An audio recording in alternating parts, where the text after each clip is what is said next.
everybody. So excited to have everyone here today. Welcome to osTEAo, that's with a capital TEA, where osteo warriors in treatment and recent survivors spill the tea on all things osteosarcoma and cancer from the adolescent young adult patient perspective. Listen in on our honest and personal conversations about our osteo experiences, stories, and who knows what else. We tend to get off track. This podcast discusses all aspects of the young adult cancer experience in a conversational format. Audience discretion is advised, and make sure you like and follow MIB agents on social media for all of the intel and hot goss. Sammy, what do we got coming up?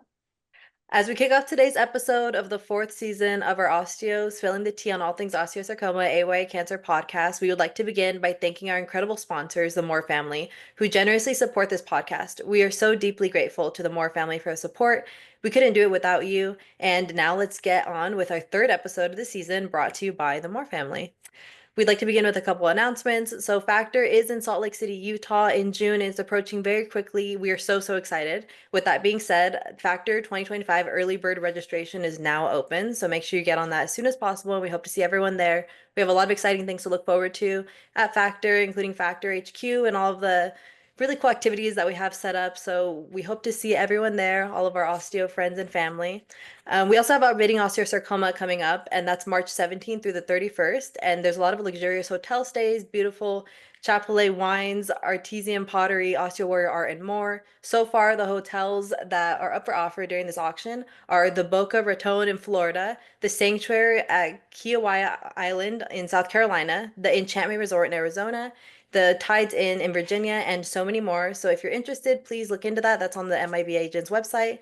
And as always, we'd like to request that you guys submit your ideas for topics. We love to hear the viewer feedback. And if there's anything that you think is worth having a conversation or you really want us to go over, please don't hesitate to reach out in any form of social media that you feel comfortable with. And Mia, back to you. Please, the Factor HQ is always so much fun. All the snacks, we've got TVs, video games, everything in there. We have art supplies, our classes. If you want to get out of the scientific, presentations and everything, and you want to go into a space that's all osteo warriors and just all fun activities, that's where to go. I am super excited for Factor this year, and I really hope that I get to go. I'm planning on it, so we'll see. And so without further ado, welcome back, everyone, and let's transition into, so what's the tea? No, like literally. We're gonna go around and share, what we're drinking and review it and rate it and just tell you a little bit about ourselves.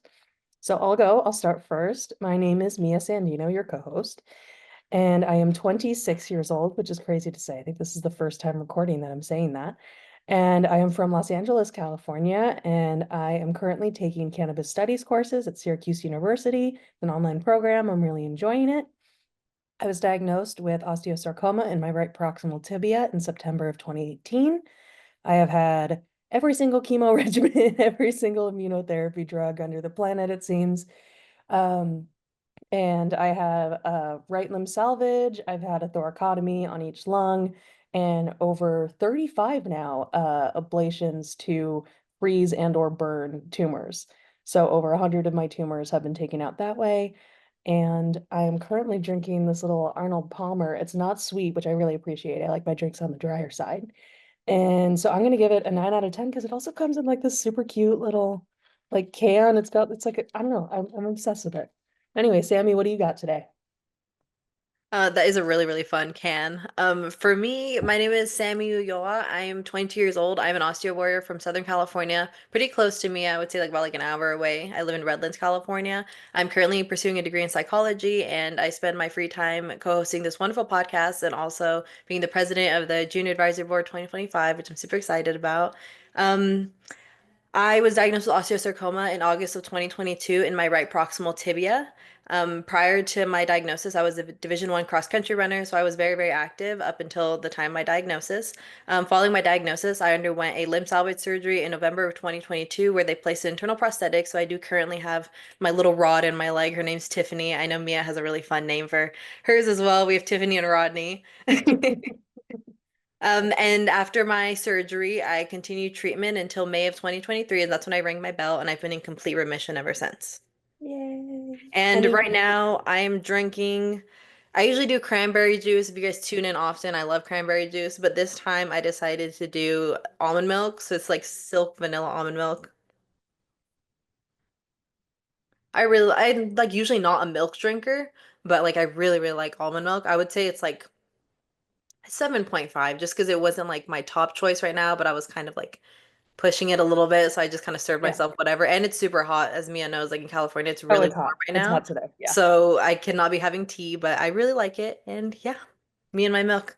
Izzy, if you want to go next. I'm Izzy. I'm 25, gonna be 26 soon. Scary. I'm from LA. I've known Mia for so long, 20 years, since kindergarten. We were lifers together.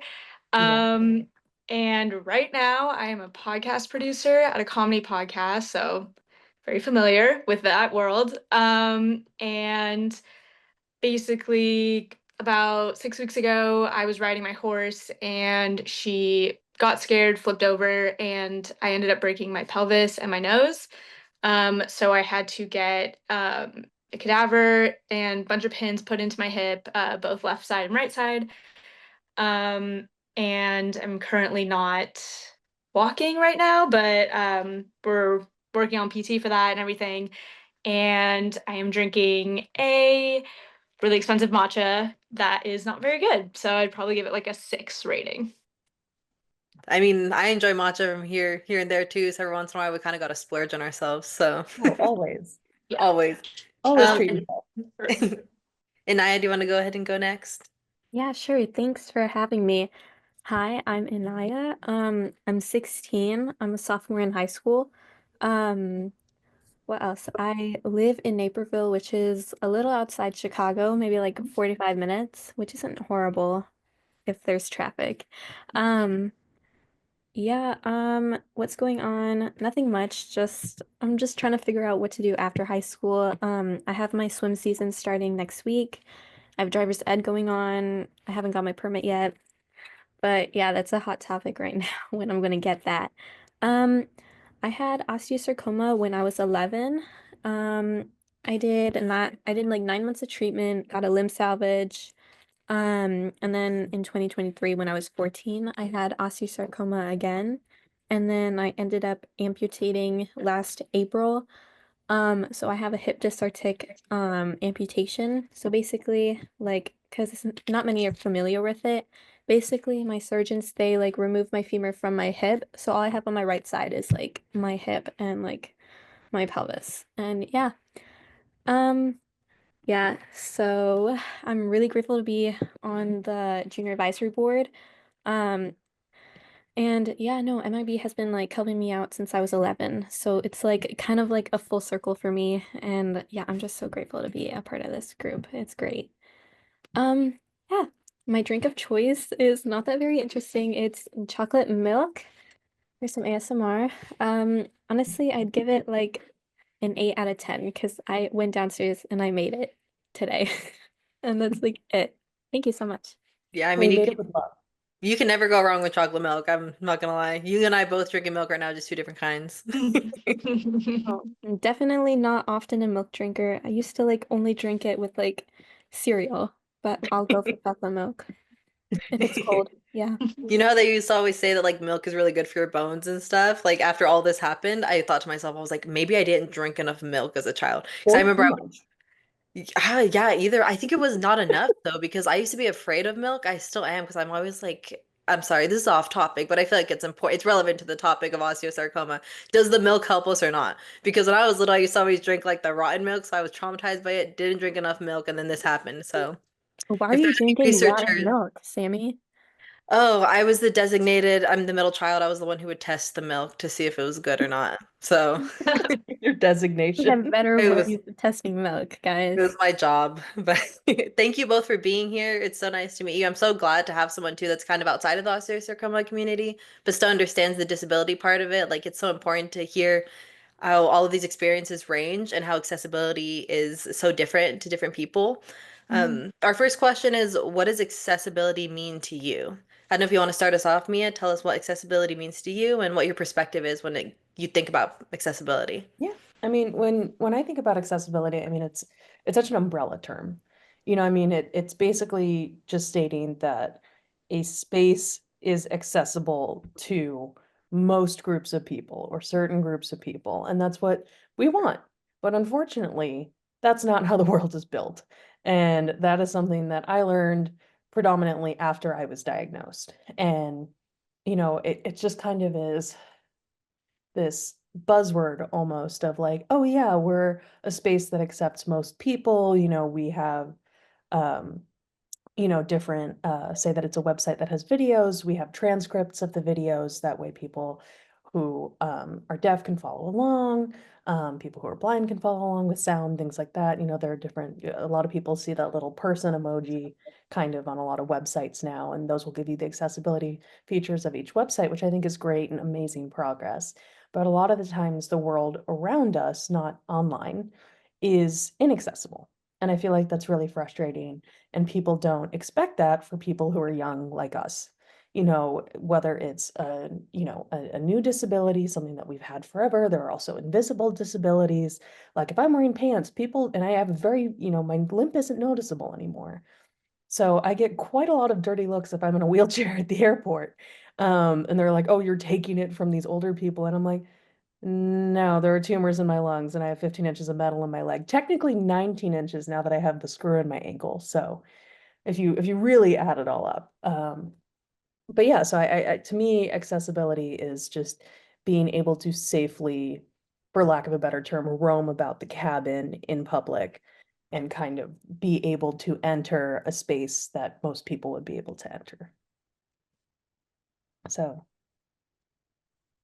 Yeah, that's a really good point. I think, again, like accessibility and disability is like such an umbrella term. There's so many things that fall under it. In our case, I feel like how you're saying, it's kind of just like, is the world around us, like, can we get about the way that we need to? Because I know a lot of the times when I go to plan activities or I know that I'm going somewhere, like one of the things that now I have to add to like my planning is, can I get to this place safely? Or like, is it going to be comfortable for my internal prosthetic? Can I walk here? Is there an elevator? Like, there's so many things that other people have the privilege of not thinking about that for us yeah. affect our day-to-day life. So yeah. Isabelle or Izzy. Do you prefer Isabelle or Izzy? Izzy. Izzy? I love the Yeah. name Isabelle, by the way. Thank you. Uh when I'm in trouble, I hear Isabelle, so Oh, it girl, makes I me kind go of like, oh. I go by Sammy. My full name's Samantha, but same reason. I'm like, don't call me Samantha unless I'm in trouble. Yeah, I'm like, it really gets my attention. So if you want to get Yeah. my attention, you can use it. What does accessibility mean to you? I think for a while, I used to think accessibility was more of a physical thing. Like I never really thought about like closed captions on TV shows, or the things that you don't really think about. And so for a while, I was like, oh, accessibility is just like if someone can get through with a wheelchair or something like that. But I think definitely in the last 6 weeks, my perspective has changed a lot, given that I'm also in a wheelchair, even if it's temporary. But yeah, I think echoing what you were saying, it's hard to have to consider the environment outside of just like going to a restaurant. The last 6 weeks had to call and make sure there was space for me, that there was a way that I could get in. Um, and with work too, like I couldn't actually go to work because our building is not accessible. And I think before that had never crossed my mind, because most people I work with are able-bodied or they're able to do it. So yeah, I think I'm able to see the world differently now and understand that accessibility goes beyond just like, oh, you can go through the door, it's fine. Like there's so many layers to it. But yeah, it's definitely eye-opening. No, for sure. It's one of those things that, like how you're saying that right now you're in a wheelchair, it's one of those things that makes you more aware of the hurdles that people that do need those accommodations have to go through on a day-to-day basis, like how you're saying for work, and even as simple as Yeah. going to a restaurant to make sure they can accommodate you. Like, and Yeah. it's one of those things that you don't think about until it happens to you. And that's another Mhm. like form of privilege. Like prior to my diagnosis, I was very privileged to not have to think about that. And now that I think Right. about, for example, the college I used to go to, if I were going to that college now, like I don't think I'd be able to get to my dorm comfortably because Yeah. older campus, it's not accessible remotely. A lot of the buildings actually don't have elevators, so it's one of those things that now in retrospect, I think of all of the times that I took advantage of the fact that I was able-bodied and have to think about this. So it's cool to see that other people also have that perspective and have those experiences that kind of allow us to appreciate like the little things. Because I get really excited when I go places that are accommodating, not just to me, but to like other types of disabilities, because a lot of the times I think we don't feel seen and we don't feel accommodated, and it does make us feel bad because then we're limited in what we're able to do or what we want to do. So, Right, exactly. mhm. And it's crazy just, like being, in your early, oh God, now mid to late 20s. Um, but not talking about that. Obviously you want to go out with your friends and, it wasn't an issue my freshman year of school. I was diagnosed after my freshman year of college. And so, I was, I went to the University of Washington. I loved it, but it's all hills and stairs. And Seattle's reputation, it's a rainy city. It's more a drizzly city and just a lot of gray skies, but there's not a lot of heavy rain, but it's still, when the leaves are falling in the fall, it's a slip hazard. And then a lot of the sidewalks are older and they have these big, gorgeous trees on campus, which is lovely. But those trees have big roots that disrupt, the pavement and the bricks and all that. And so it's really difficult. So when, I was a freshman and, going to frat parties and dancing on elevated surfaces before I was diagnosed with anything, I didn't think about, oh, the bathroom's up a flight of stairs, or, oh, if I'm going to, Pike's Place Market, I'm gonna have to be able to walk up and down these big hills, no problem. And I can walk uphill decently fine. It's almost like cows, where they can go upstairs but not down, and then they have to get like airlifted out of spaces. It's almost like that, where it's like I can walk uphill pretty well, but if you ask me to walk downhill because I have no control over the actual joint part of Rodney, it's almost like walking in heels with bad knees. Like if you think about like kind of that, I can't put my weight on Rodney if my leg is bent. I just can't do that. Otherwise, there's a high chance that it'll give out. So thinking about walking downhill is really unsafe for me now. And so it's like places will have ramps, and that's great. And I can do stairs, and I actually prefer to do the stairs because if I walk down a ramp, there's a higher chance that I could fall. So these are things I never thought I'd have to think about at my age. And even going out, being like, hey, are there a lot of steps that go into the venue without a handrail? Or is there going to be a place for me to sit? Is it only like, do I have to shell out $500 for us to get a table at this club if we want to go out, just because they won't have open seating at the bar?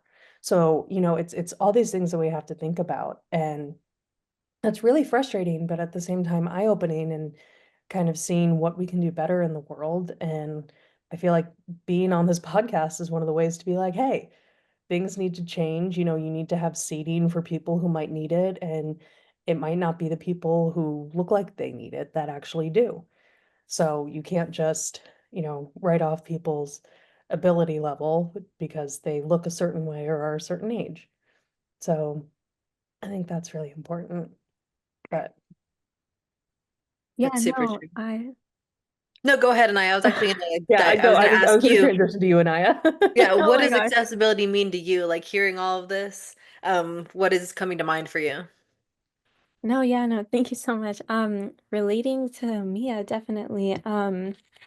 Yeah, I got diagnosed in sixth grade. So I was like a 5'2", like an 11-year-old, and I was like kind of skinny. So like as I put on weight after chemo, you could definitely tell there's like a difference in like size of like both of my thighs Yep. comparably.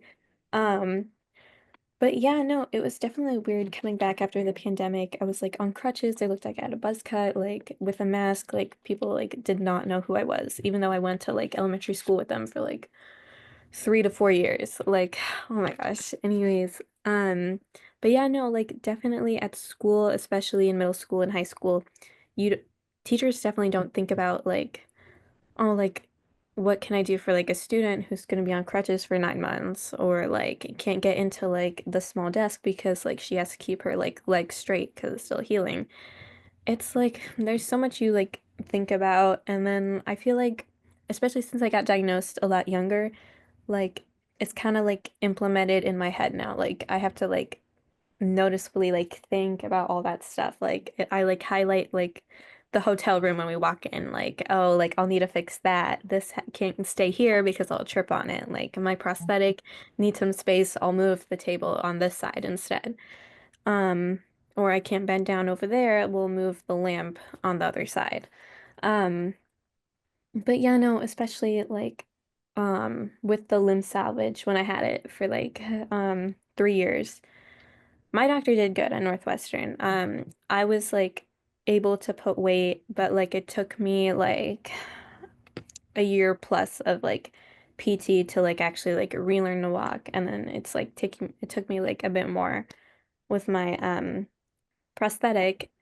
And yeah, no, like especially after getting amputated, like it's more of a noticeable disability. So like having both of them, like the limb salvage compared to the amputated limb, you can definitely see the difference, especially at airports. Like, um, I feel like I get more looks than like comparably. And with being amputated and like being young. So especially from like it's either like older people, like my grandma or like older, or like my little cousin who's like 5. And I'm more tolerant of like younger kids. So if like there's a kid looking and then like says, "Mommy, she has one leg," like I'm not gonna mind. But if it's like some older lady who's just staring at me, giving like an up and down kind of thing, like I'll like be like, "Girl," and then my mom will be like, "Do you have a problem? Do you have a problem?" So yeah, no, I definitely think that like more hidden disabilities like should get that like recognition. Like I feel like it might be a little bit harder on them too. Hmm. Like to like sort of get that like inner like validation, like, oh, that I do need this. Like it's fine if I speak up for myself. Like I had a Hmm. huge problem with speaking up for myself when I was 12 after my limb salvage. And luckily, like, I mean, like, I was 12, I was with my mom all the time. So, like, she would, like, kind of, like, do it for me. But now, as I'm getting older and, like, now I have, like, definitely more visible disability, like, I have to, like, speak up for myself, especially because, like, I go out a lot more alone Hmm. without my mom now. So, yeah, Yeah. speaking out, definitely a key thing to, like, help yourself. Yeah. Yeah, the part where you're talking about the even just thinking about accommodations, like prior to even like arriving, like you were saying a hotel room, you walking and you think, I need to move this so that I don't trip, or this needs to be moved so I can make it to like the bathroom and such. Like it's one of those things that we have to plan ahead. Like we're always thinking one step ahead because we're thinking about the what if to try to take care of ourselves. And then also it's even harder when we go in public and things aren't as accessible. And like how you were saying, people stare and such. And another thing that causes people to stare and kind of judge is when you speak up about it. And sometimes people are hesitant to do that because then people see it as complaining, but it really is not complaining. Like these are accommodations that we need. And whether your disability is invisible or visible, like we should feel empowered and comfortable to express those needs to people without having backlash or like having like getting dirty looks. And again, like our age is a big factor in it. Like how you were saying you were young and you get a lot of looks. Like I'm young and I get looks when we get out of the car and it's a handicap spot and it's kind of just like you don't need that. And I'm like actually like Mia was saying, I have a huge metal rod in my leg. I promise you I do need to be closer to the store. And then also a lot of the accommodations that are for people with disabilities, able-bodied people benefit from them. Like how many times do you see people walking into stores using the little disabled button to open the doors? Like that's kind of Yeah. something that when the argument is that making things accessible is more expensive, it's kind of just like, but we're not the only ones benefiting from it, you know? Or how many times have we seen people using ramps when they don't need to, but they prefer it, and that's perfectly fine. So I think, like Mia was saying with this podcast and just speaking up and advocating, like, and I was saying, and Izzy was saying, like, doing all of this, hopefully it helps push, like, things need to move forward in a progressive way so that we don't have to have all of these feelings surrounding accessibility, you know? Course. Our Yeah. next question or the next thing we want to kind of talk about is like, what's a common misconception about accessibility? Like, for example, when people are like, oh, no, well, we can go here, but there's a ramp. You know, like there's more to it. Like Mia was saying, the weather, it can be slippery. Like, that's not it, but there's a lot of misconceptions. Is there anything that comes to mind for you guys? I think for me personally, there's been moments where my parents have been trying to adapt to this, and we were renting a ramp and we were using it on our front porch, and it was really, really steep. And I think in their minds, it's like, oh, it's a ramp, it's fine, you can go down it. But the problem is I can't go up it. So there has been times where I was in one room and was left there by accident, obviously, but like everybody leaves and I'm like, I'm stuck in here because I can't go up the ramp, it's too steep. So that was definitely something where I was like, whoa, okay, this is a new perspective. Like you keep saying, it's a new perspective on how things are accessible. Hmm. No, absolutely. I think there's a lot that goes into that. And like how you're saying, like now that you are in a wheelchair, it does make you like those things are more apparent, you know? So, what about you Mhm. and I? Is there anything that comes to mind when you talk about misconceptions surrounding accessibility? Uh, Hmm. I guess like a huge misconception for me personally, and I guess for like the amputated community who uses prosthetics might be that like I guess like when a lot of people like assume that once you get your prosthetic limb, like it'll hit like this. Like it's like a limb, like you just got amputated. Like walking should just like be like that for you. You've been walking for like I've been walking for like 16-ish, maybe like 14-ish years or maybe 15. If I don't like count like the 1 year that I was like after my limb salvage. But yeah, majority of my life I've been like walking fine. But like it's like a whole new way of like thinking how to walk. Like I'm thinking about like the exact moment when my knee will bend so I can like push off my other leg and hit it on the ground. Like I'm thinking like when can like my like other leg like support myself as I like take my next step? Like how should I stop? Like should my like leg be behind me or in front of me or like on my side? Like it's like you're thinking like way too much and then that becomes a problem like when you're thinking too much about it like you're gonna like misstep or you're not gonna take the step at all um yeah no and then like I got like super frustrated like last year like not even like 5 months after getting my prosthetic maybe like 3 months after I was starting school and like I was totally walking off and like not correctly um and like I kind of just like gave up on it for like 2 weeks and like I wouldn't wear it. And I went back to my prosthetic clinic and like I spent a day there and like I started walking fine.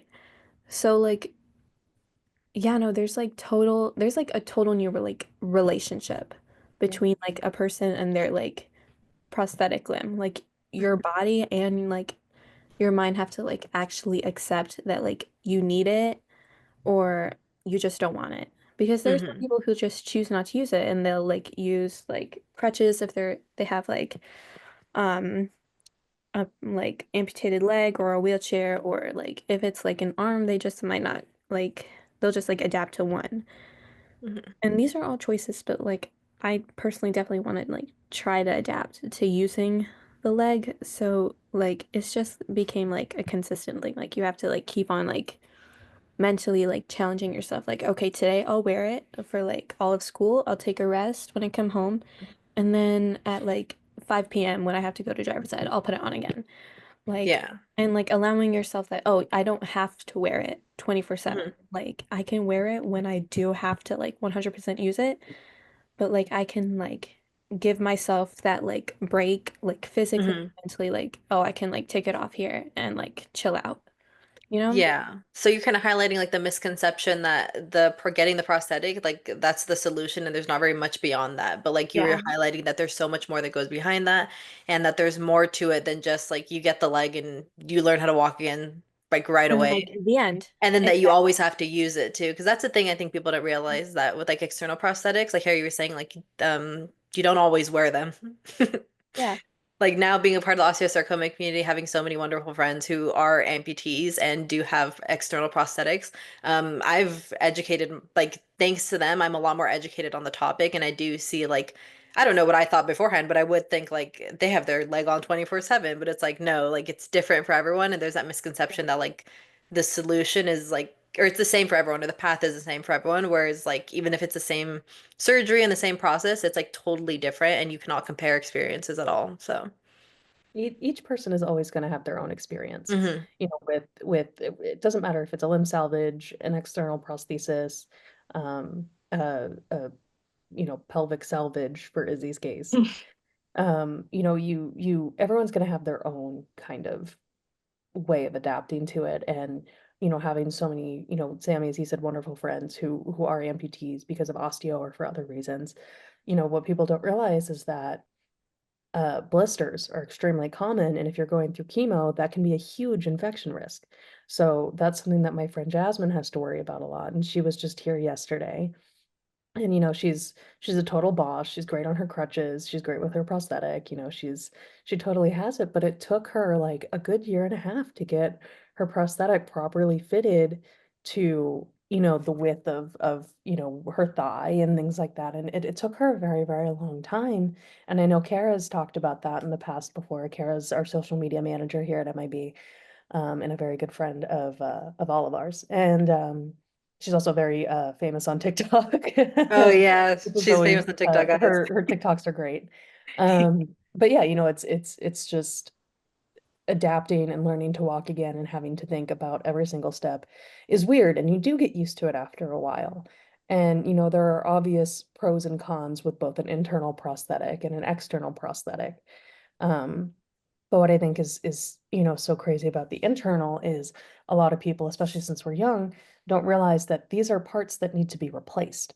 So for Rodney, I was diagnosed with osteo in September of 2018, so that's over 6.5 years now, almost 7, which is crazy to think about. And so Rodney was put in late October. Sorry, no, late September of 2018. My bad. I started chemo in October of 2018. That's why I get my dates mixed up. But they put Rodney in, and I had to learn how to walk again, and it was scary. And I know, Izzy, this is something that we bonded over, is that when you had to stand for the first time after your surgeries, it's terrifying. Your heart Mhm. rate goes up, your blood pressure goes up because there's that anxiety, there's that fear. Your body has to adjust to something completely brand new. And then you get used to it over time. But what is really crazy to me is if, I never expected to make it to 6.5 years. And I'm not saying that I'll make it to 10 years. But if I do make it to 10 years, that means that I probably have to get Rodney replaced at some point and get Rodney 2.0. So that's nice, and maybe that the technology will be better. But at the same time, that's going to be another 3 to 6 month recovery of me learning to walk again. And I feel like when you change external prosthetics too, it's a very similar process again. You know, you can correct me if I'm wrong. And I mean, it's just completely, I don't know, it's just a whole other ballgame. And I feel like, people have these misconceptions of, oh, you're getting an amputation. Well, that's got to be great. The technology is going to advance so much, and they already have ones where you can feel your fingers or whatever. And you're like, I don't care about that. I'm just trying, I'm just trying to get from point A to point B at the end of the day. I'm just trying to walk from one room to the other and make my life as easier as possible. It's a mobility aid. Hmm. The aid is in the term. So I just feel like it's a misconception that a lot of people have of, oh, it's so great that you got to keep your leg, or oh, it's so great that, you have the potential to use this technology in the future, when it's like, okay, but it still sucks. Hmm. Like we still have to look at the world with a completely different set of eyes, and just seeing everything as a trip hazard. Like I feel like I'm in like some sort of like Terminator movie. I'm like scanning, and I'm just kind of, like scanning for hazards. And my mom is so sweet, and she'll usually be like, "Oh, make sure you watch your step here." And in my head, I'm like, I clocked that 20 feet back. Like, I am trained to look for all of this. So, I mean, I Hmm. feel like that's my little tangent about that. I Yeah. No, everything you're saying is super true. I love that we're all sharing our different perspectives, and it seems like we all have like the same understanding of it all, which is also like beautiful how we have this little community of support and that we all understand each other and that we like like sitting here watching everyone as everyone talks, we're kind of just nodding our heads because I'm like, oh yeah, we're all feeling what Mia's saying right now. I think the Mhm. next thing we were kind of wanted to talk about was real life accessibility fails and wins. Do you guys have like any specific stories that stick out where like it was like a really, really great experience with accessibility, or maybe the opposite, that like it was just a really, really bad experience with this accessibility? I know that happens a lot when you travel and such, but Anaya, do you want to start us off? Do you have anything surrounding that? Um, I have to think about a fail, but definitely a win. A ton of like international airports are so like sweet and like kind to like people that they like know are coming like into the airport like with a wheelchair, like or like going through like airport security if like you already checked at the front, like, oh yeah, no, I need a wheelchair. Um, like last winter, or like last winter break, my family and I, we went to Dubai, and that's going into the United Arab like Emirates country, and their airport, they're like so like efficient with it. Like going in a wheelchair, they get me like from point A to all the way to point B. Like the like only con about that is like the lady or the guy or whoever that was took me like so fast all the way to like where our car was. Like my parents are like still all the way over there, and like my dad like finds some cop, and it's like this guy like took my daughter. I have no idea where she is. Like, and I'm just like sitting, and I'm like, where are they? Like I like was just with them, and I'm just like sitting here like on my phone, and my brother comes running out, and he was like, we were all the way over there. Like, how did we get here? And I'm like sitting by myself. I was like, you guys, like, we have to go. Like, we have to go check into our hotel. Like, we need to pick up the pace over here. And just like sitting in the wheelchair. And he's like, you get to sit in a wheelchair. Like, you're fine. And like, my brother's so desensitized. So he's like, he doesn't even care. But yeah, no. And then when we went back through the airport to go back to go to like Istanbul, when we checked in, like airport security here is like it takes like forever, especially when you like ding in at the yeah, Mia, I can see you. Like I would ding all the time with my like limb salvage. And it would be so annoying. I'd be like, all right, pat me down. I'm ready. Like, let's go. Like, and now with the prosthetic, they like make me sit on the side. I like wait like 5 minutes while they like do a whole like drug test all over the leg, and then like they like do my shoes and the wheelchair and like my back and whatever. And that takes forever. But like in the Emirates, they like didn't do anything. They like took me into like a little room, and like the lady, she just like was like, "Oh, do you have anything on you?" Nope, I don't. She went like this, and then I get out, and like we just go to our terminal, and that was great. Like I never went through like airport security like so fast in Mhm. like the last like 5 years. Like that's crazy. Yeah, it's Um, really nice. I mean, it's difficult too at airports. Like how you were saying, like I don't know, Mia, do you set off the metal detectors and stuff all the time? Yeah, I Yeah, I know. actually Yeah. I I'm like a made metal a detector hates to see us coming because they do. they do. I actually warned Izzy that the next time she travels that she's going to I don't know what the official like legal name of it is, but it's not the walk-through metal detector, it's the swooshy one. I have it's no the spinny idea one. how Hmm. else to describe it. But if they don't have that one, I know it's just going to be annoying. Yeah. And I think I guess I would call this both a win and a fail. Um, so as Izzy knows, because we went to school together, it was basically a fact that pretty much every senior at our school would go to Coachella. And so I went my senior year of high school, and it's just it's almost like a rite of passage in LA, when you're a teenager and all that jazz. And so when I went to University of Washington, I was like, oh, I want to go again. And I want to go with some of my sorority sisters who also love music as much as I do. So Coachella presale goes on in June the year before, and the festival isn't until the following April. So you don't know the lineup, you don't know anything, but if you know you want to go, you can get tickets in advance, and it's usually the best way to get them. So of course, I book the non-refundable hotel, I booked the non-refundable flights from Seattle to to LAX, and I was going to drive us out, the whole nine. And I have all this done. And then in August, they find the tumor in my leg. And in September, I'm diagnosed. This is 2018 going into 2019. I'll never forget my first meeting with my oncologist. Obviously, I'm in shock. I'm terrified.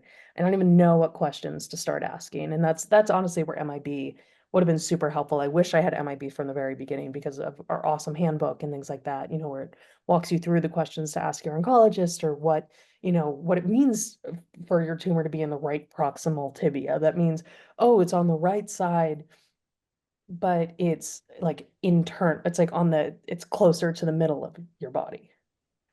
So it's terms like that. And so I didn't ask he's like, do you have any questions? And I didn't ask him. I told him, this was the first thing I said to him after his spiel. I'm going to Coachella in April. And he said, okay, we'll give you a break from chemo that week. Rodney was put in September, and then, it was April. And so I was just kind of like, oh man, what am I going to do here? And thankfully, my sorority sisters were like, we're still, we don't have to go. It's okay. I'm like, no, we're going. We're going. We're going to make this work. Like, even if I can't, because it's my right leg. So it's like, even if I can't be the one that drives because I have to keep my legs straighter, we'll still make it out there. And Meg and Lindsay were amazing. And they took turns driving, and we got out there. And I had not walked more than half a mile since Rodney was put in. And our first day at Coachella, my phone clocked us at 6.5 miles. And my thighs were chafed so badly because another misconception is about chemo, and I think undergoing chemo is a disability because it makes you immunocompromised, and it causes a lot of fatigue a lot of the time, and infection risk, things like that. So I'm fully bald at this time. I have no eyebrows, I have no eyelashes. It was like that one short period where I didn't have like any brows, any lashes. And obviously I have very dark brows. It's a very defining thing on my face. And Lindsay would draw my brows on every morning, and it was like a very sweet like way to start the day. It was very like wholesome sisterhoody, like the three of us all in like one bed going to Coachella and all of that. And they were super cool with me being like, hey, I probably can't, go until like 4:30 or 5 when the sun has kind of set a little bit because I'm photosensitive from chemo. And so it was a win and a fail in the sense that it hurt like hell. My feet were killing me. My back was killing me because of, I was probably way out of alignment, and my thighs chafed so much. A lot of people don't realize with chemo that, especially with osteosarcoma and the power of the drugs that they give us, they get, it's the MAP protocol is what they call it for those who are unfamiliar.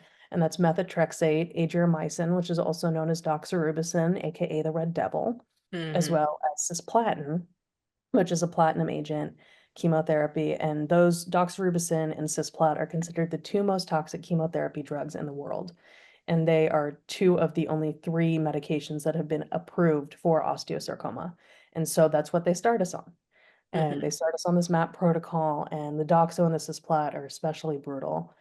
And I actually ended up losing 15% of my hearing after my first round of cisplat.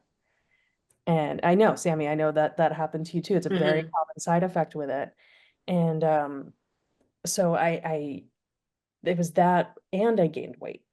So all the steroids that they give us, I gained 9 pounds from when I had started, treatment to, my heaviest during treatment. And I was like, this is a lot to get used to. And it happens so quickly because of all the water weight, and everything is changing so quickly, and you're not moving as much. And I feel like a big misconception about a disability is like when you see people going through chemo, or people who have cancer in popular media, like The Fault in Our Stars, which I wrote a whole paper on in college, or My Sister's Keeper, I don't know, whatever cancer movie you want to think about. They're frail, they're in a hospital bed, they're bald, they usually have like a cute cap on. You know what I mean? Like that's what people think chemo looks like. That's what people think, I'm like, no, like I am bloated. I still have hair.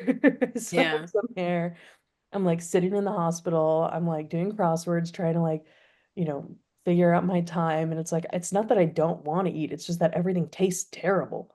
So suddenly I'm just eating, like regular unsweetened, not even honey nut Cheerios, just bland Cheerios and shredded chicken, like rotisserie chicken breast. It was like the only two things I ate for a few months. Like it was, but I still was just gaining and gaining and gaining. And so it's just, I don't know. I just feel like people have so many misconceptions about going through cancer treatment and having disabilities and all of the weight, physical and emotionally, that comes along with it. And I just think that people don't realize it. And so going to Coachella was a win in terms of being like, yay, I'm here. This is great. We got to see Billie Eilish. It was Lizzo before she really hit it big. I mean, like it was a really, really great lineup in 2019. And it was worth the thigh chafing. It was worth the sore feet. It was worth every single second of it. But that also just shows how unaccessible the festival was. And you would think it would be that it's just, this giant open what's usually, I guess, a polo ground and the regular year. But I remember like looking for shuttles and stuff like that, and it just wasn't as helpful. Like you had to be like a true wheelchair only user to get around and have someone who's used to pushing you. Like there were no people who would push for you, or there were very few areas that were accessible, like accessibility zones only. So getting good views and things like that. So I just feel like people have said to me a lot, oh, festivals are so much more accessibility friendly than you think. And I'm like, I'm sure they are now, but I still remember Coachella 2019, and that was 2019 still. So, I mean, that was only 6 years ago, and I don't feel like it probably has changed much. And now, disability or accessibility is a buzzword that can get cut from research. So, I think that there's going to be a lot more misconceptions that get spread in the next few years, but I think that we're working in a great way to Hmm. kind of Yeah. destigmatize and just raise awareness and all those wonderful things. But what Yeah, are well, other I'm so misconceptions? happy to hear about like how despite everything that you just described, like I'm so glad you went into depth about it because I think people really do need to understand what goes behind all of this because it wasn't just you going to Coachella, you were like simultaneously battling cancer, and with that comes A, B, C, D, like just the Yeah, list goes on.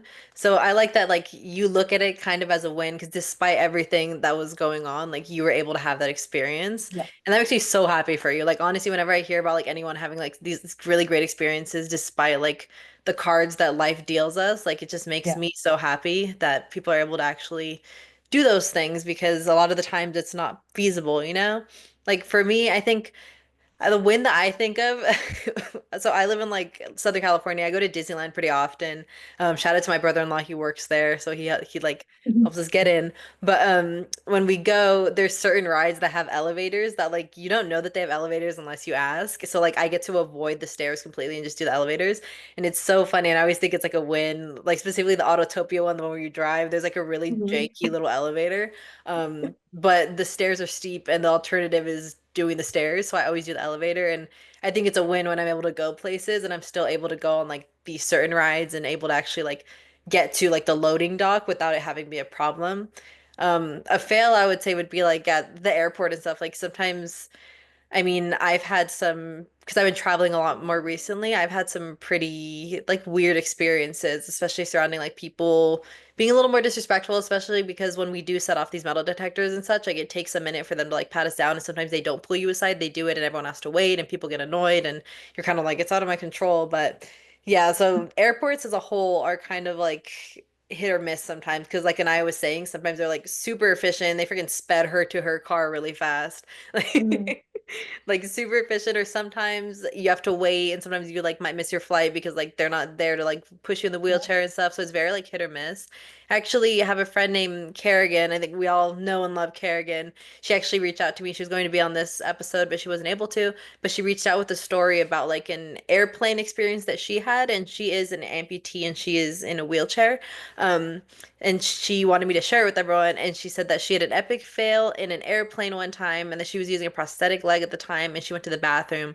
And due to the limited amount of space in the bathroom, she had to take her leg off to sit on the toilet, which, like, not ideal. I think I've never seen an accessible airplane bathroom, which sucks, but I don't know when that's going to change. Hopefully it does because, disabled people need a pee too. But she said that when she went to put her leg back on, she couldn't get a proper like suction on it, and she ended up hitting the call bell by accident. And when they asked if they needed anything, she told them to call her mom, and she ended up having to hop back to her seat. Like mind you, like the plane is going, like it's moving and everything. She had to hop back to her seat, and by the time she got there, like it's a lot, like emotionally and stuff. Like she said that she was in a panic, she was out of breath, and that since that experience, she has not been on an airplane ever since because it's kind of just like one bad experience can traumatize you and kind of ruin that whole thing for you.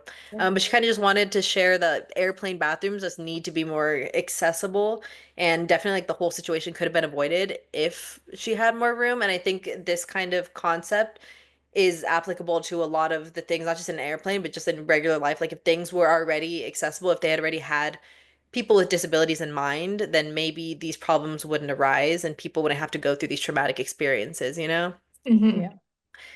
Yeah. What Another about, another thing that I think is really important in just on the subject of flying and transportation and just being in public, with a disability, what people don't realize is that there are associated costs that are unexpected. Like I almost, even though I love sitting in window seats on planes, I need to sit in an aisle seat now because if I can't extend Rodney and the plane ride's longer than 2 hours, he's gonna cramp up and it's just gonna get like he just gets stiff. And if it's straight for too long, he gets upset. If I'm on a bar stool and he's dangling for too long, he gets upset. He's just a very cranky guy. Hmm. And so having this cranky entity in my body is very frustrating, especially since I am someone who's lucky enough to get to travel a lot. And I just want to name drop some airports that have actually been great. Most of them are, of course, international airports, not airports in the US. I feel like LAX is up their game lately, which Mhm. I really appreciate. Um, but I'll never forget, I went to Reykjavik, which is Iceland. It's the capital of Iceland. They had one of the most A, beautiful airports I've ever seen, and B, most accessible airports I'd ever been in. And we got to like cut the customs line, which was like an hour long. It was awesome. So it was like total win, win, win, win, win. But then when we changed planes in Boston on the way back, I will never forget, I brought my own travel wheelchair because we didn't know we were going to rent, some like a wheelchair in Reykjavik. We were going on a cruise ship. We weren't sure if they were going to allow us to bring it on the cruise ship. We didn't know really what the plan was, but we did want something just in case. So we decided to get me a nice travel wheelchair, and they're expensive. And so, we're at the Boston airport and we checked, my travel wheelchair because they had one at the airport for me. And at oversized baggage, they just chucked it out like off the belt and onto the ground and it broke. And this was like a $250, $300 wheelchair. And it's like, okay, at least the trip was over, but at the same time, it's like, what if I wanted to use this for our next trip whenever we go on one? Mhm. So it's just kind of really frustrating that people's mobility aids aren't always taken seriously and treated with proper care. And I feel like that is definitely like a real life accessibility fail. It's just like, Yeah. oh, Hmm. I had this amazing experience in Iceland where everyone was so accommodating and such a beautiful country, truly one of the best trips of my life. And then it just ends with some jackass in Boston yeeting a wheelchair out of oversized Yeah. baggage. So I mean, it's just kind of like, well, okay, there goes 250, $300. And if you complain about it, they're like, well, bags get damaged all the time. And we didn't know it was a wheelchair because it was in a bag. And I was like, there's a tag. Like there's Yeah. It's different. Like I feel like that's not a valid argument. Like, oh, we didn't know it was a wheelchair. I feel like regardless, our stuff should be treated nicely, you know? And especially if it's a mobility aid, like that sucks. Like how you were saying, like they don't know if you were gonna use it right after. They don't know if you were like waiting to get that to use it. They kind of just screwed you over. And thankfully that wasn't the case, but still it kind of sucks because then again, you're gonna travel again. You might have needed it in the future, and now that's not an option. And it is Yeah. expensive because a lot of the times insurances don't cover the things that we need, like mobility aids and stuff. It really does suck. But sometimes even just to get a simple walker, like one of those little gray ones you get from the hospital, they're not free, guys. And I wish that our mobility aids were treated with care and kindness. And then a step further, I wish the people that need them, like those of us who are disabled, are also treated with that same respect and Yeah. kindness. And I think recently it's kind of disheartening to see that it's not like that and that there's a lot of negativity and just like downright mean people that discount our experiences and what we need and what we don't need and stuff. And I think there's a lot of improvement that needs to happen in the world, but it's again little things like this, us sharing our experiences, that hopefully this reaches an audience where it's people who feel compelled to make a change and kind of help us improve just accessibility as a whole, because this is something that's not going to go away. Like years and years are going to come, and yes, technology will get better, but disabled people will never stop being around. There will always be disabled people, whether it's invisible disabilities or visible disabilities. We deserve accommodations, and it'd be really nice if the world was more accessible to us so that we wouldn't have to worry about all this stuff. So, yeah. Yeah. And I know we touched on the emotional side a little bit already. But Izzy, I know that, everything that you've been through recently, how has it impacted you emotionally? Like, have you felt frustrated or left out? Like, has the FOMO kind of set in yet?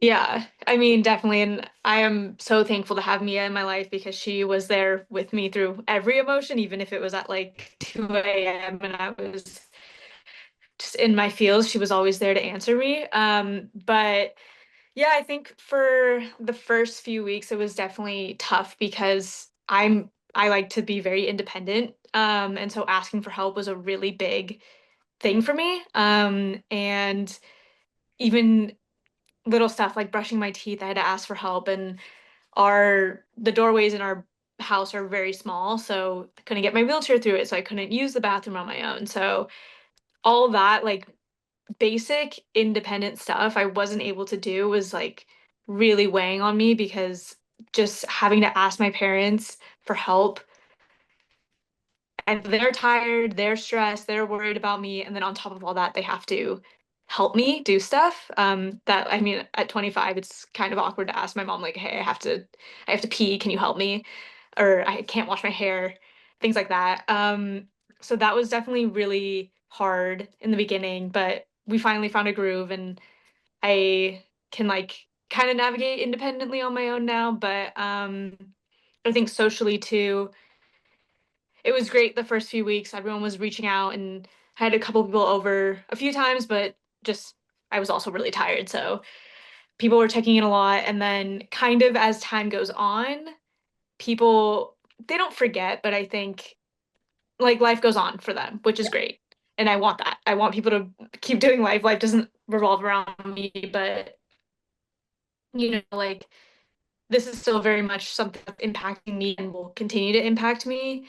So it kind of gets hard when the people who were so involved in the beginning kind of like stop checking in as much, or, like I think they forget that like I can leave the house. Like I'm not bedbound. I think that's kind of starting to set into of like now I have to sort of reach out to people again and be like, hey, I'm still here. I still want to do stuff. But luckily, I mean, with the crutches too, hopefully that will be able to get me out more. That was a big thing of stopping me was kind of the wheelchair was heavy, it's bulky, it's hard to navigate. So I sort of became a hermit myself. But I mean, there's a lot of emotions through it all. And I think the Mhm. overarching thing is just being grateful that I have help.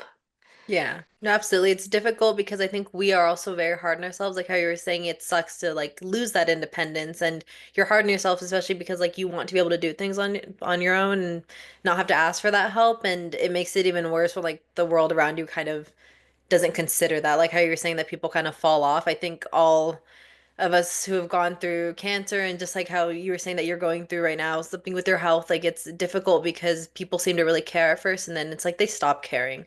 And maybe that's not how Yeah. they want you to feel, but it is really tough because we're already in our heads, and when the outside world gives us more to worry about, and like whether they mean to or not, like it is really tough. So Yeah. we felt, yeah, I think we all felt that what you were saying right now. We all resonated with it. So thank you for sharing with us. Yeah. Yeah. What about you and I? Is there any like, what is the emotional side of the inaccessibility of the world, your experiences? Like, how has that been for you? I definitely do relate to like Isabel when like you talk about like FOMO on that level. Like I mean like I like finished like chemo like right before I went into like seventh grade, and that was like kind of like a sigh of relief. Like I was like, okay, like this is like ideal, but like at least it's like before high school. Oh my gosh. And then I got diagnosed like my freshman year of high school. So I had like maybe like 2 or 3 months of being like a normal like high schooler with like my limb salvage. Like I could do like enough with my limb salvage. Like my restriction was just like no like competitive sports like on the field. Like I was in like I wasn't like doing like I wasn't on a swim team yet, but like yeah, no, I was still swimming, and like swimming was like the best thing ever. Like when like I had my limb salvage. And then like I got diagnosed like in November, and then I was like, okay, let's do it again, I guess. And then like I mean like especially because my like everyone my age is like online, like TikTok, Snapchat, Instagram, whatever. I'm like happy that they're like going through like, oh, we're just in high school, we're like figuring it out. And then like I was kind of at home doing chemo, doing like school online, and that was like kind of rough for me too because like I was like, well, like everyone else my age is like kind of doing this, and I'm like kind of stuck here. Like I felt like Hmm. I was like 11 years old again. Like that was Hmm. crazy. Yeah. Um, yeah, no, I could have gone out, but like it was just that like kind of moment where it was like super awkward. Like I didn't want to like go out and like be that like one kid who's like at home and it's like kind of awkward. So, Yeah. yeah, definitely. Because And on then top of it being like accessible, you also need to think if it's feasible for you, you know? Like you're actively going through treatment and stuff, and maybe you could have gone out and done what these other kids your age were doing. But like was it safe? No, so that kind of knocks out like accessible, maybe, feasible, definitely not. So there's a lot more that goes into it. exactly, like even like if I like could have gone out and I did think about it, but like it just like wasn't like safe at the moment. And like if I did have people over and like it was my mom, she was like, "Oh yeah, just like tell them they have to wear a mask."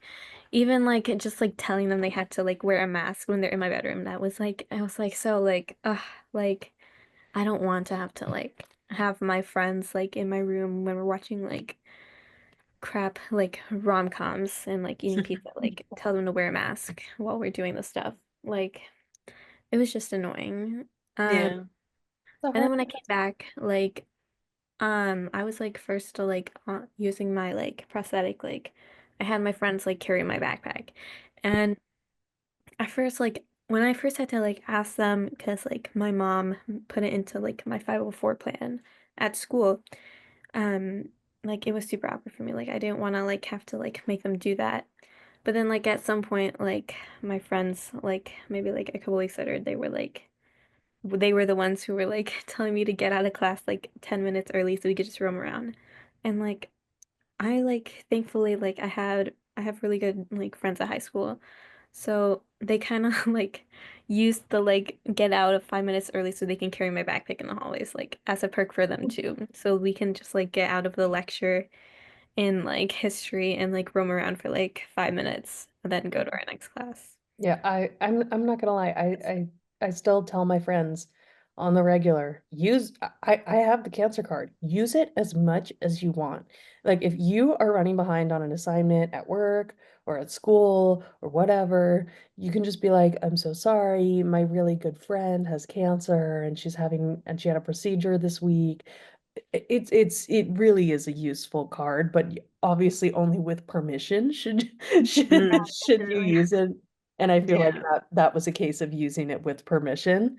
Hmm. Um, It's like really nice though how you were saying that like you have those friends that also like they're helping with your backpack and stuff. I think we talk about this a lot on episodes. Like it means a lot to have those friendships where they are it's like an unconditional type of support that they do these things for you. Like you don't even have to ask them. They just know that it would help you. So they do these things for you so that maybe if the world around you isn't accessible, like they do their best to make it a little bit easier for you to be able to go out and do these things, you know?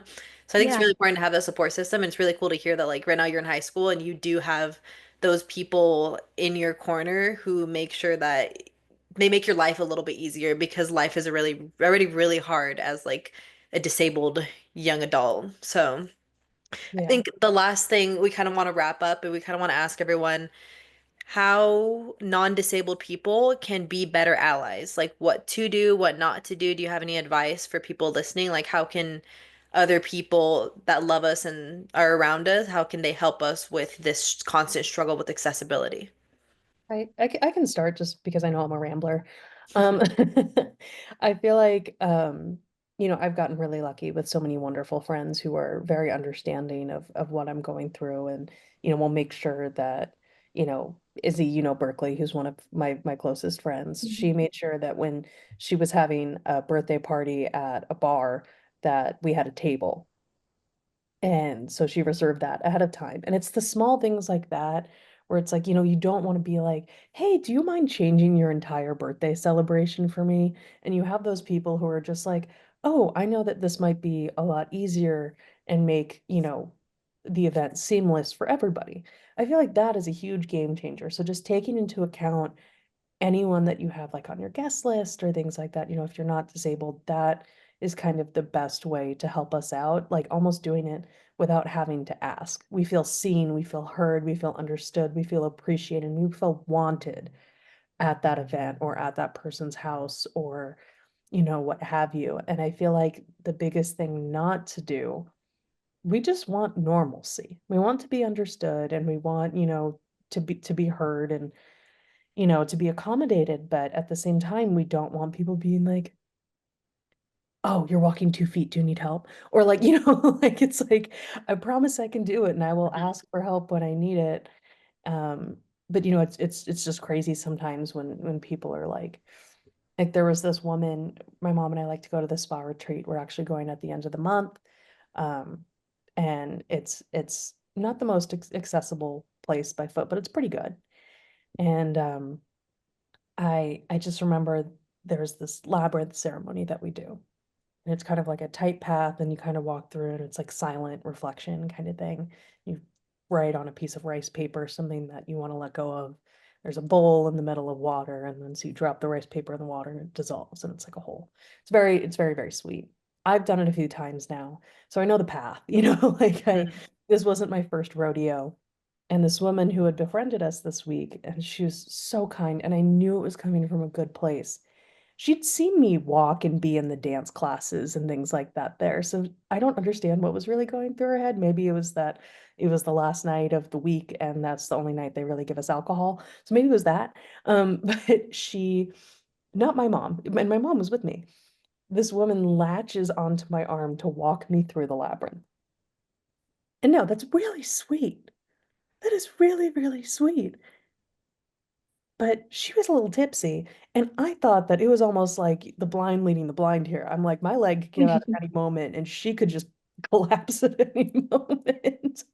But I just remember her like the grip she had on my arm was just so intense. And it was just kind of this really sweet but also really awkward moment. And my mom and I just kind of made eye contact and just like shrugged, like Mhm. and so I feel like that is kind of like a what not to do, especially if you've seen someone be able to handle stuff. But Mhm. and I just feel like, looking around a space and if you're there and you have your crutches, someone being like, "Oh, have my seat." Like that is an easy, nice way. It's like we do because it's awkward feeling like you have to ask sometimes. Mhm. And obviously it's so important. It's crucial to advocate for yourself. Mhm. There's a point where it gets just absolutely exhausting. Yeah, it's nice when people make accessibility a habit and not an afterthought. Like instead I of love that. only thinking about accessibility when a disabled person is present, you should really try to integrate it into everything that you do, because then it also makes those that are around you that you care about who do have a disability of some sort, like it makes them feel seen and loved and heard. Like it's listening. And then it's also like how you were saying, like certain things you do want help with, certain things you don't. And like a big thing is listening. Like I know sometimes people have good intentions and want to help us, but you also need to think we have our boundaries too, and there's some things that we do want to try to do on our own. So kind of just like listening to your friends who are disabled and kind of also amplifying disabled voices. Because a lot of the times when we try to speak up about stuff that's unfair for us or stuff that we think needs to be changed and stuff, it's taken as complaining. Kind of how we started this podcast. We talked about how being an advocate for yourself, sometimes people just see it as you complaining when a lot of the times it's never complaining. It's like things, it's basic necessities. But like if you're in discussions about accessibility, like keep your disabled friends in mind and like try to amplify their voices, and the best way to educate yourself is to like listen to those around you. So I feel like that's like really, really big thing. Isabel, do you have any advice for people on how to be a better I mean, ally?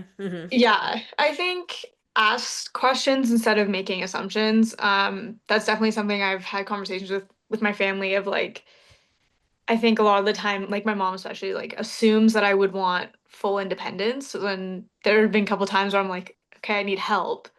And she was like, oh, sorry, I thought you just wanted to do it on your own. And it's like, I would like to do it on my own. I just can't do it on my own. So I think just I know there's a difference between like asking, it's just knowing to ask the right questions and kind of I'm just echoing what you're saying, like Hmm. knowing what the right questions are and being a helping hand without like feeling like that's your role. Like you're not like my friends Hmm. aren't my caretakers. Like they don't have to Hmm. do that, but just step in when you know when to step in, you know what I mean? Yeah. I love being asked when people ask me like what my levels of comfortability are, like what I do need help with and stuff. Like it helps me feel heard. And then also sometimes like you're gonna ask and people are gonna have like different reactions and stuff, but it's all like a learning curve. Like if you mess up, like listen, apologize, and just do better next time. Because growth Yeah. is part of being a good ally in any sense of that word. Like what matters is your willingness to learn and improve, and that will only happen if you take the necessary steps. So it's okay to kind of like you're gonna mess up sometimes. It's not gonna be perfect. Maybe you'll like upset someone and stuff, but it's kind of just like you learn and you move forth like that so you can kind of make the world around you a better place for those people who have those added struggles that maybe you don't have to experience because you have the privilege of being fully able-bodied. You're not having to think about the accessibility part of any part of your life, you know? Um, Right.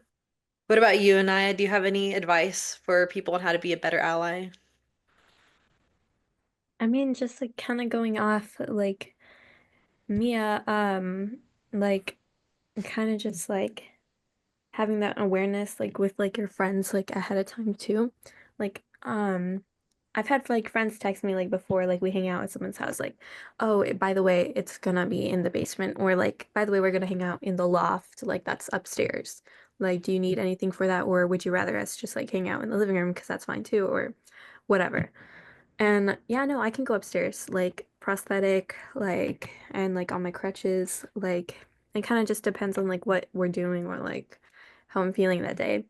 Like, I remember at my friend's birthday party, we were hanging out in her loft upstairs and we went down to get food and we stayed down for food and we went back upstairs and we're eating like chips and like whatever else like junk we were eating. But yeah, no, like when I like was going up the stairs, like my friend like who knows that like when I'm like using the stairs, like I usually have like my crutch, like I have like a forearm crutch, so like my crutch is here and then like I would have my hand on the rail, so like I could just like literally just like zoom up the stairs like under a minute. She's like, "Oh, do you want me to grab your crutch?" And I'm like, "Yeah, sure." So I like hand her my crutch. She like goes up and like I like take like a couple seconds to go up and then she gives it back and then we go chill. Hmm. Like just those like little things. Like she knows like I like rather like use one or like Hmm. something like that. Like it just like makes you feel like her. Like, oh, thank you so much. Like you're so sweet, blah blah blah. Um, or like when we went down, like my other friend was like, "Oh, let me take your crutch." Thanks. We go down, we Hmm. eat, we come back up, whatever. Like it's just those like little things, I guess. Yeah. Like definitely That that like warm you up, you know? Mhm. I was gonna say that in itself is beautiful. Like people letting you know ahead of time kind of what this situation is gonna look like. Because I know a lot of times when I go to venues, like whether it be like a concert, or let's say like going to like a restaurant and stuff, like you look up what it's gonna look like. And sometimes when you're hanging out with people and they're like, "Oh, we're gonna do this activity. By the way, this is what it's gonna look like." It really does take a lot of the stress off of those of us who are disabled because what I hate is showing up somewhere and then standing there and being like, I don't know how I'm gonna get down this flight of stairs. I don't know how I'm gonna do this. Whereas if you kind of go into it more like prepared, like someone kind of told you, you don't have that anxiety in the moment because you don't know what to do, you know? So that's really beautiful that you have friends that accommodate you because I'm pretty sure it gives you peace of mind too, knowing that like you're gonna go and maybe there are gonna be stairs, but also they're gonna be there to help you. You know, like it's not something you have to worry about. So that's one thing that's taken off your plate. Um, Again, thank you both for joining us. It's so nice to have like we love having like new faces on the podcast too, new perspectives. And again, like we commend you guys for your vulnerability. Like I hope you know that you sharing your stories and experiences and your thoughts and emotions, like you're reaching an audience that really, really needs it. I remember when I was actively in treatment, I would look for places like this, like that kind of an environment that feels very supportive and understanding. And I just commend both you guys for taking the time out of your day and coming and joining us. And it was really fun getting to know you guys a little bit more too. And yeah, it's really nice. I'll pass it over to Mia so you can kind of get us into our closing messages. course. Thank you. Just echoing Sammy, thank you so much for being here. It means the world to us. We are so happy to have you on. And like Sammy said, new perspectives, always ultra valuable. Just in the podcast world, Izzy, as you know, in general, it's just when you hear different perspectives, it's just really, really helpful. So thank you again to both of you for joining us. Sammy for being my wonderful co-host as always. And thank you again to the Moore family for their generous support of our OSTEAo podcast and creating a space for young adults like us experiencing cancer or disability to share, relate, and heal together. Thank you all so much for tuning into OSTEAo, the Osteosarcoma podcast. Be sure to follow MIB Agents on social media at the links in the description for all of the intel and all of our hot goss. Thank you to Izzy and Annia for being here today and joining us. We will see you next episode, and we're your hosts, me and Sammy, and That's the That's tea. That's the tea. Thank you, everyone. It was so great having you today, and we'll see you soon.